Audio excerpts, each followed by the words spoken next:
നമസ്കാരം. കാന്തപുരം മധ്യസ്ഥത വഹിച്ചതായി വിവരമില്ല. നിമിഷപ്രിയ കേസിൽ കൂടുതൽ വെളിപ്പെടുത്തലുമായി കേന്ദ്ര സർക്കാർ.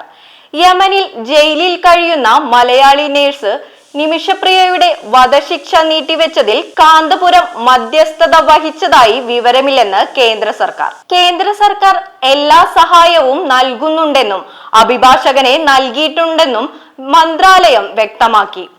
നടപ്പാക്കാൻ ഒരു ദിവസം മാത്രം ശേഷിക്കെയാണ് കഴിഞ്ഞ ദിവസം മലയാളി നേഴ്സ് നിമിഷപ്രിയയുടെ വധശിക്ഷ മാറ്റിവെച്ച് യമൻ കോടതി ഉത്തരവിറക്കിയത്. ബ്ലേഡ് മണിയുടെ കാര്യത്തിൽ ധാരണയില്ലാത്തതിനാൽ കൂടുതൽ സമയം ചോദിച്ചതായും വിദേശ മന്ത്രാലയം വ്യക്തമാക്കി. കാന്തപുരം AP അബൂബക്കർ മുസ്ലിയാരുടെ നേതൃത്വത്തിൽ യമനിലെ മതപണ്ഡിതരുമായി ചർച്ചകൾ നടത്തിയെന്ന വാർത്തകൾക്ക് പിന്നാലെയാണ് വിദേശ മന്ത്രാലയം മാധ്യമങ്ങളെ കണ്ടത്. കാന്തപുരത്തിന്റെ ഇടപെടൽ അറിയില്ലെന്ന് മുൻ വിദേശകാര്യ സഹമന്ത്രി വി മുരളീധരനും പറഞ്ഞു. നിമിഷപ്രിയ കേസിൽ നയതന്ത്രപരമായ ഇടപെടലിനോടൊപ്പം അനൌദ്യോഗിക ഇടപെടലും നടത്തിയിട്ടുണ്ടെന്ന് വി മുരളീധരൻ പറഞ്ഞു. കാന്തപുരത്തിന്റെ ഇടപെടൽ അന്നൊന്നും ഉണ്ടായിട്ടില്ല.